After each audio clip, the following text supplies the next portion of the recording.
नमः संस्कृताय मित्रों, संस्कृत विशेषज्ञ यूट्यूब चैनल पर आपका हार्दिक स्वागत है। इस वीडियो में हम लोग देखेंगे उत्तर रामचरितम की प्रश्नोत्तरी और इसके पहले के 5 वीडियो के लिंक आपको डिस्क्रिप्शन बॉक्स में मिल जाएंगे, तो आप एक बार ज़रूर चेक कर लें।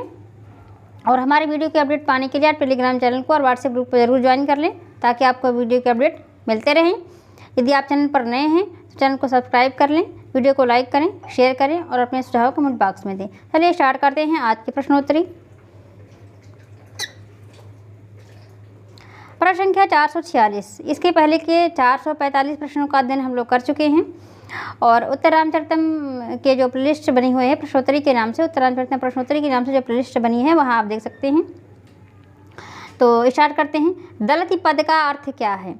दलति पद का अर्थ क्या है? फट रहा है, छोड़ रहा है, जला रहा है अथवा प्रहार कर रहा है। तो फट रहा है, छोड़ रहा है, जला रहा है अथवा प्रहार कर रहा है। तो इसमें जो है चारों ऑप्शन में पहला ऑप्शन सही है, बाकी ये भी गलत है, ये भी गलत है, ये भी गलत है। फट रहा है पहला ऑप्शन सही है। तो पहला ऑप्शन जो है दलति जो है फट रहा है और छोड़ने के लिए मुंचति हो जाएगा, और ज्वलयति जला रहा है जो ज्वलयति हो जाएगा, और प्रहार कर रहा है तो प्रहरति हो जाएगा। तो ज्वलयति प्रहरति ये सब इसमें आए हुए हैं, इसीलिए इन सभी को शामिल कर लिया गया है ताकि एक के साथ साथ आप सबके जो है अर्थ को जान सकें।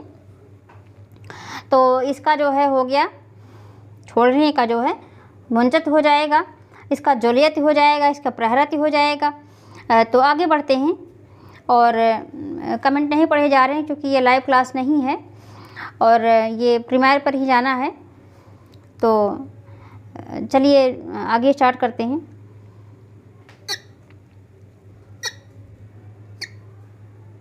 अगला है प्रश्न संख्या 447। 447 निम्नलिखित में लट लकार प्रथम पुरुष एक वचन है। निम्नलिखित में लट लकार प्रथम पुरुष एक वचन है तो क्या क्या है? कृंतति, मुंचति, भिद्यते। तो क्या क्या है? कृंतति, मुंचति और भिद्यते। तो लट लकार प्रथम पुरुष और एक वचन में कृंतति भी है, मुंचत भी है, भिद्यते भी है। इसमें और भी आए हैं जैसे दलति है, प्रहरति है, ज्वलयति है, ये सब इसमें आई हैं। तो लट लकार प्रथम पुरुष एक वचन में सब आ गए हैं। यहाँ 2-3 को दे दिया गया है। अब परस्मैपदी भी है, आत्मनेपदी भी है। तो ये सब जो है लट लकार प्रथम पुरुष एक वचन में ही आए हैं। तो ये उपयुक्त सभी का जो ऑप्शन है डी ऑप्शन ये सही है। आगे बढ़ते हैं। अगला प्रश्न है प्रश्न संख्या 448। प्रश्न संख्या 448। उद्वेग पद में प्रकृति प्रत्यय है। उद्वेग जो पद है उसमें प्रकृति प्रत्यय क्या है? तो उद्विज और तव्यत, उद्विज और घय, उद्विज और रत, उद्विज और क्षत्रि। तो क्या है? तो 448 का जो है वो क्या है कि उद्विज और घय, उद्विज और घय। 48 में जो है उद्विज और घय, तव्यत नहीं है, रत नहीं है, क्षत्रि नहीं है, इसमें है घय। तो बी इसमें जो है बी ऑप्शन सही है, उद्विज और घय। उद उपसर्ग है, विज धातु है और घय प्रत्यय है। तो उद्वेग जो पद है उसमें है उद उपसर्ग पूर्वक विज धातु और घय प्रत्यय। तो उद्वेगा क्लियर हो गया। आगे बढ़ते हैं।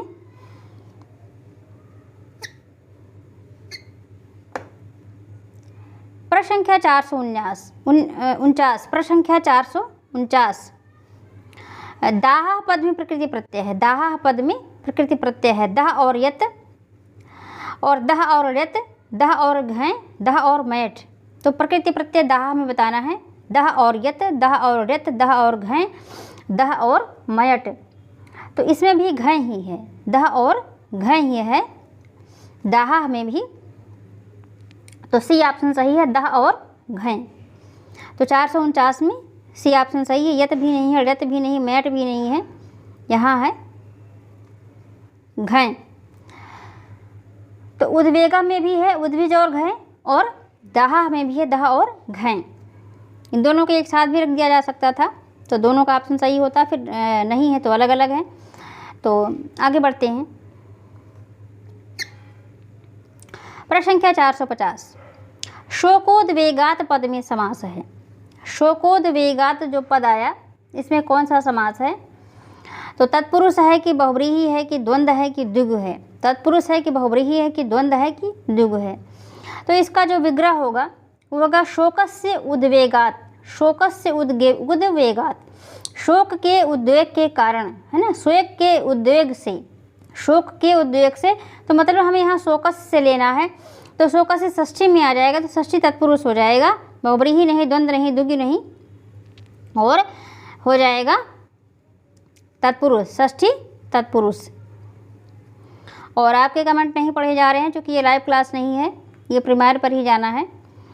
और तो आगे जो है स्टार्ट कर रहे हैं। अगला प्रश्न,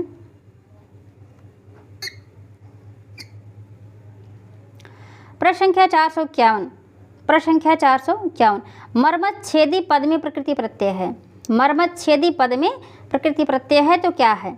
मर्मन, छिद और यत, मर्मन, छिद और डीनी, मर्मन, छिद और यत, मर्मन, छिद और क्षत्रि। तो मर्मन, छिद और यत, ऋणी, यत और क्षत्रि, चार हमारे पास ऑप्शन में है।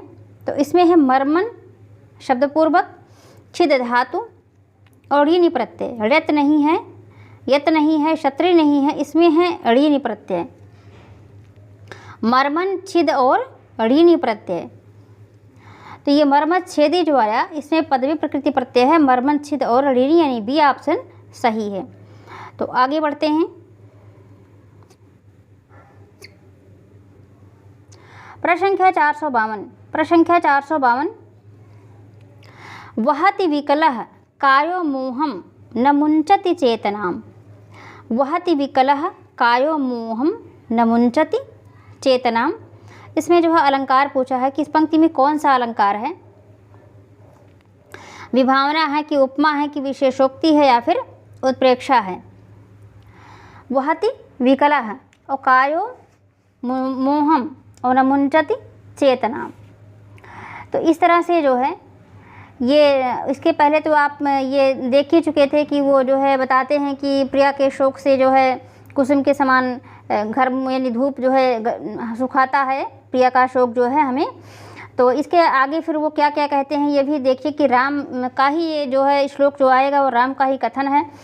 और वो जो है वहति विकलः जो कहते हैं वो कहते हैं कि श्लोक पढ़ देते हैं पूरा एक बार पहले कि दलति हृदयं शोकोद्वेगात् द्विधातु न भिद्यते वहति विकलः कायो मोहं न मुंचति चेतनां ज्वलयति तनुम् अंतर्दाहः करोति भस्मसात् प्रहरति विधिः मर्मच्छेदी न कृन्तति जीवितम।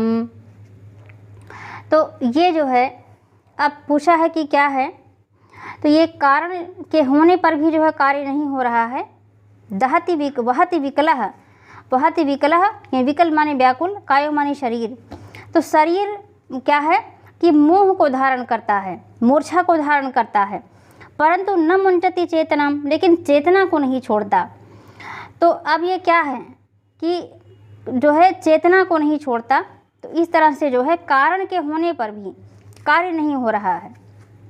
अब दलति हृदयम शोकोद्वेगात् द्विधातु न भिद्यति, हृदय शोक की व्याकुलता से फट रहा है परंतु दो टुकड़े में विभक्त नहीं हो रहा है।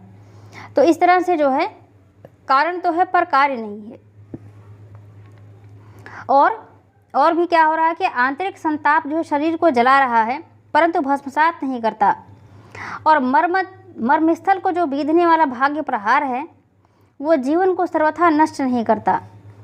तो इस तरह से क्या है, ये विशेषोक्ति है। विशेषोक्ति जो है यह अलंकार हो जाएगा। और इसका लक्षण के सत्य हेतु फला भाव विशेषोक्ति है ना, कि सत्य हेतु कारण तो है पर फल का भाव है। सत्य हेतु फला भाव विशेषोक्ति।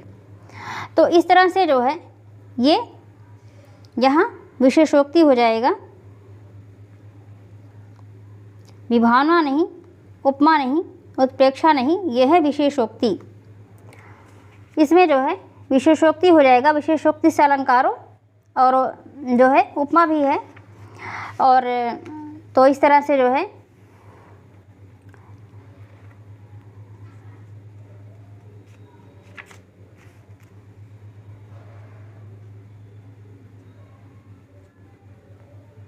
ये विशेषोक्ति अलंकार है, उपमा यहाँ नहीं है। तृणम में भी आगे आएगा। विशेषोक्ति अलंकार हो गया क्लियर। वाति विकलः कायो न मुंचति चेतनम, विशेषोक्ति अलंकार हो गया क्लियर। आगे बढ़ते हैं।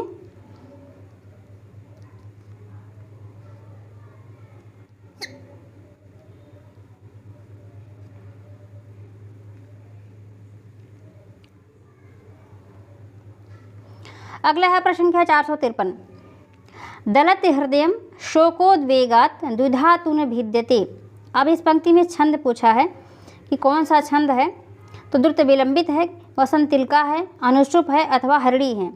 द्रुत विलंबित है, वसंत तिलका है, अनुष्टुप है अथवा हरड़ी है। तो ये चार हमारे पास ऑप्शन में है। तो ये जो इसका जो डी ऑप्शन है ये सही है। द्रुत विलंबित नहीं, वसंत तिलका नहीं, अनुष्टुप नहीं, है हरड़ी। तो हरड़ी छंद है और हरड़ी का लक्षण है नसम रस लागह, षड वेदई है, हरियई है, हरिणी मता।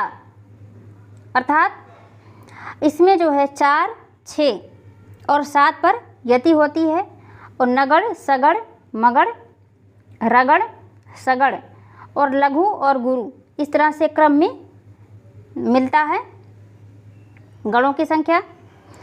तो ये मतलब ये कहना ये हम चाहते हैं कि ये 6, 4 और 7 पर यति है। तो 6 पर इसका जो पढ़ने का वो रहेगा वाचन का है कि दलति हृदयम शोकोद्वेगात। तो दलति हृदयम शोकोद्वेगात दुधातु न भिद्यते, ये जो है हरड़ी छंद में आया। अच्छा एक बात अभी बता दें कि हरड़ी वहाँ भी आया है जब वासंती ने श्लोक संख्या 24 में राम के स्वागत में कहा है ददतु तरवः पुष्पैरर्ध्यं फलैश्च मधुश्च्युतः, वहाँ भी हरड़ी आया है और यहाँ भी हरड़ी आया है।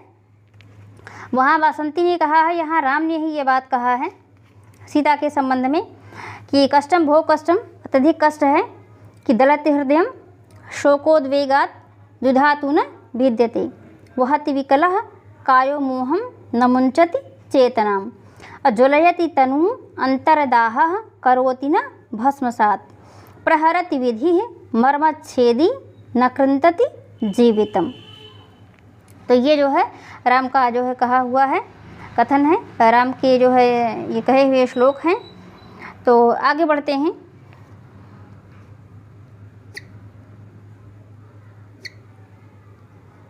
अगला है प्रश्न संख्या 454। पौर जानपदाह में कौन सा समास है? पौर जानपदाह में कौन सा समास है? द्वंद्व है, बहुव्रीहि है, तत्पुरुष है अथवा द्विगु है। द्वंद्व है, बहुव्रीहि है, तत्पुरुष है अथवा द्विगु है। तो क्या हो जाएगा कि ये बहुव्रीहि नहीं, तत्पुरुष नहीं, द्विगु नहीं, ये है द्वंद्व। पौराश्च जानपदाश्च। पौराश्च पौर माने नगर होता है और जनपद माने ग्राम होता है। तो अब यहाँ जानपद का मतलब ग्राम में रहने वाले अर्थात ग्रामीण, और पौर क्या है? नगर है ना। तो नगरी जो नगरीय जन हैं और जो ग्रामीण जन हैं, यानी पौर और जनपद दोनों में निवास करने वाले पौर जानपदाह। तो शहरी जन और ग्रामीण जन, पौर माने नगर और जनपद माने ग्राम, तो जानपदाह माने ग्राम में जो है रहने वाले। तो ये हो गया द्वंद्व समास। पौराश्च जानपदाश्च, नगरवासी और ग्रामवासी। तो नगरवासी और ग्रामवासी में हो गया द्वंद्व। और आगे बढ़ते हैं। तो यानी 54 का ए उत्तर सही है और ए उत्तर जो है द्वंद्व है। और आगे बढ़ते हैं। प्रश्न संख्या 455। प्रश्न संख्या 455। अशरणैः में कौन सा समास है? अशरणैः में कौन सा समास है? तो 455 में देखते हैं अशरणैः में कौन सा समास है। और अशरणई का अर्थ है असहाय। तो द्विगु जो है समास है या फिर बहुव्रीहि है या फिर तत्पुरुष है या फिर द्वंद्व है। तो द्विगु है, बहुव्रीहि है, तत्पुरुष है अथवा द्वंद्व है। तो 4 हमारे पास हैं। तो अब इसमें है बहुव्रीहि, बी ऑप्शन सही है। द्विगु नहीं है, तत्पुरुष नहीं, द्वंद्व नहीं है, ये है बहुव्रीहि। अविद्यमानम शरणम येषां तैः, अविद्यमानम शरणम येषां तैः, अर्थात असहाय, जो स्वयं के लिए ही सहायक नहीं है, अशरणई है, असहाय है, तो जो स्वयं के लिए ही असहाय है। तो अविद्यमानम शरणम येषां तैः, अर्थात शरण जिसमें अविद्यमान है, सहायक तत्व तो जिसमें असमान मतलब नहीं है, अविद्यमान है। तो बहुव्रीहि हो गया, अभी ऑप्शन सही है 455 का। अगला देखते हैं प्रश्न संख्या 456। प्रश्न संख्या 456, अभिमतम में प्रकृति प्रत्यय है, अभिमतम में प्रकृति प्रत्यय है, तो क्या सही है? अभिमन और अक्त्वा, अभिमन और अक्त्वा, अभिमन और अक्त्वतु, अभिमन और अक्त, अभिमन और इक्तिन, अभिमन और अक्त्वा, अभिमन और अक्त्वतु, अभिमन और अक्त, अभिमन और इक्तिन। तो मन जो है ये धातु है और इक्तिन प्रत्यय प्रत्यक्त्वतु और अक्त्वाचार हमारे पास है, लेकिन हमें यहाँ मिल रहा है तम। तो अक्त्वा तो वैसे भी कटेगा, अक्त्वत भी कटेगा, इक्तिन भी कटेगा, अक्त ही सही है। तो अभिमन और अक्त सी ऑप्शन सही है 456 का। तो 456 का सी ऑप्शन सही है, अभिमतम, अभिमन और अक्त। तो अगला प्रश्न देखते हैं, प्रश्न संख्या 457।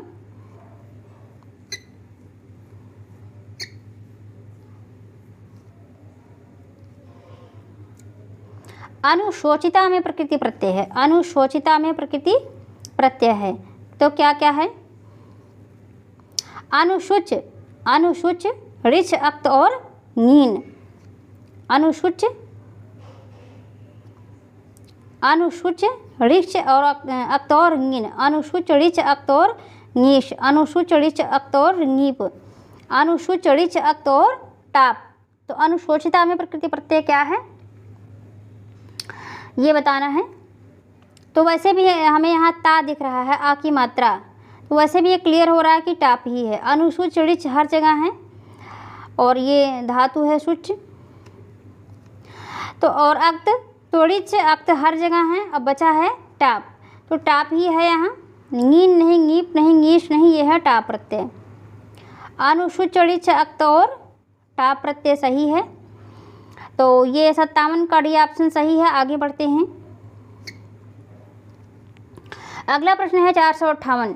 निम्नलिखित में अण प्रत्यय है, निम्नलिखित में अण प्रत्यय है, तो क्या है, किसमें किसमें है? पौराह, जानपदाह, दोनों या फिर इनमें से कोई नहीं।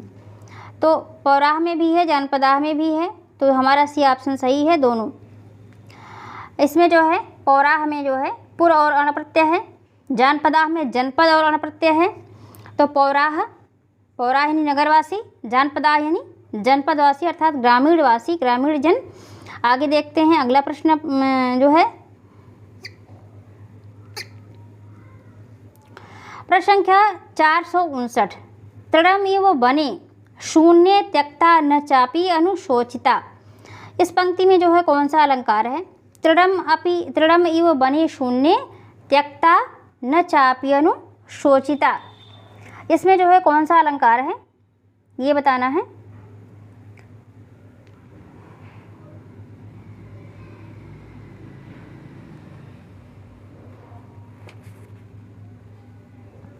तो 4 ऑप्शन हमारे पास हैं, उपमा और अर्थांतरन्यास, उपमा और विशेषोक्ति, उपमा और विभावना, उपमा और काव्यलिंग।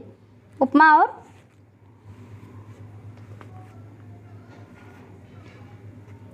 विशेषोक्ति और उपमा और अर्थांतरन्यास, उपमा और विभावना, उपमा और काव्यलिंग। तो 459 में यहाँ जो है उपमा और अर्थांतरन्यास भी नहीं है, उपमा विभावना भी नहीं, उपमा काव्यलिंग भी नहीं है, यह है उपमा और विशेषोक्ति, उपमा और विशेषोक्ति।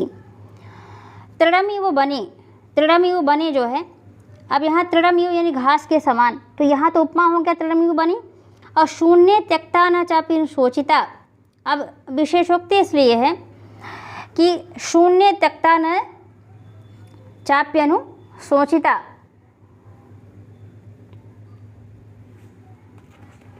ये जो है आया जो है सति है तो फलाभावे विशेषोक्ति, तो विशेष जो उक्ति है इसलिए आया है ये।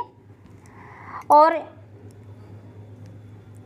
तृणमिव बने शून्य त्यक्ता न चाप्यनु सोचिता, तो घास के समान जो है उन्होंने छोड़ दिया और पश्चाताप भी नहीं किया। तो सीता के बारे में उन्होंने पश्चाताप भी नहीं किया। तो इस तरह से जो है ये कार्य नहीं हुआ, और यद्यपि कार्य का कारण था पर कार्य जो है नहीं हुआ। तो सति है तो फलाभावे, हेतु तो उपस्थित है पर कार्य नहीं है। तो इस वजह से ये जो है हो गया विशेषोक्ति अलंकार। और वो ये भी जो है राम का ही कथन है। वो कहते हैं हे भगवंतः पौर जानपदाः, यानी महानुभावों जनपदवासियों जो है आप सभी प्रसन्न हो। क्यों?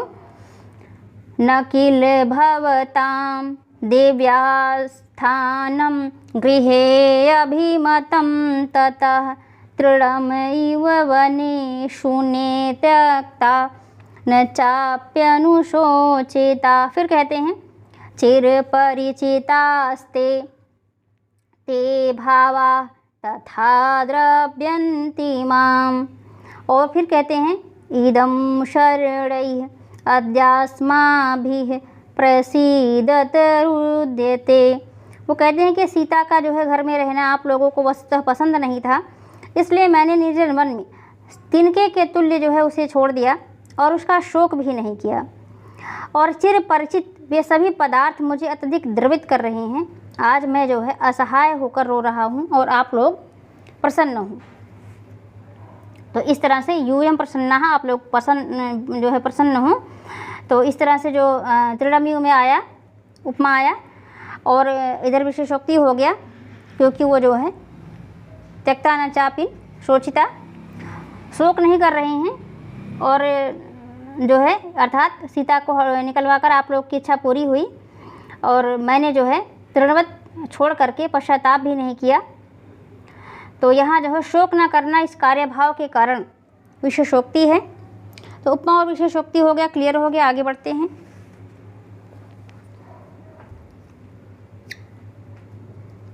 अगला प्रश्न है प्रश्न क्या 460। न किल भवतां देव्याः, न किल भवतां देव्याः स्थानं गृहे अभिमतं ततः। अब इस पंक्ति में कौन सा छंद है? वंशस्थ है, वसंतिलका है, हरड़ी है, अनुष्टुप है। वंशस्थ है, वसंतिलका है, हरड़ी है, अनुष्टुप है। हमारे पास 4 ऑप्शन में है, तो क्या है ये बताना है। तो ये देखना है।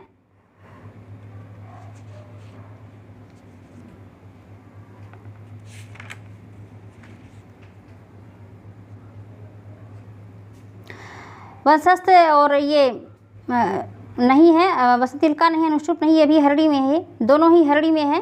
तो समझिए कि 2 यहाँ हरड़ी में हो गए और एक ददत तरवा वाला जो है वो भी हरड़ी में है, और ये नकिल भवताम वाला हरड़ी में हो गया। और इसके पहले जो आया दलति हृदयम शोकाद वेगात, ये भी जो है हरड़ी में है। इसको पुनः एक बार पढ़ देते हैं और भी क्लियर हो जाए, चूँकि ये हो गया 3 इसके हरड़ी में हो रहे हैं। तो नकिल भवताम देव्या स्थानं गृहे अभिमतं ततः तृणमिव वने शून्ये त्यक्त्वा न चाप्यनुशोचिता। चिरपरिचितास्ते ते भावा तथा द्रव्यन्ति माम्। इदं शरणै अद्यास्माभिः प्रसीदत रुद्यते। तो ये हरड़ी क्लियर हो गया। तो वसंत नहीं, वसंतिलका नहीं, अनुष्टुप नहीं, यह है हरड़ी। तो हरड़ी के 3 आपके क्लियर हो गए। और तो सी ऑप्शन सही है 460 में। और तो इस वीडियो में इतना ही। आशा है क्लास आप सभी के लिए उपयोगी होगी। सभी वीडियो आप क्रम से उत्तर रामचरितम प्रश्नोत्तरी के प्लेलिस्ट में मिलेंगे। आप हमें सोशल मीडिया पर भी फॉलो कर सकते हैं। सभी के लिंक नीचे डिस्क्रिप्शन में दिए गए हैं। वीडियो को लाइक करें, शेयर करें, अपने सुझाव कमेंट बॉक्स में दें। और मिलते हैं पुनः अगले वीडियो में। तब तक के लिए मित्रों नमस्कार है।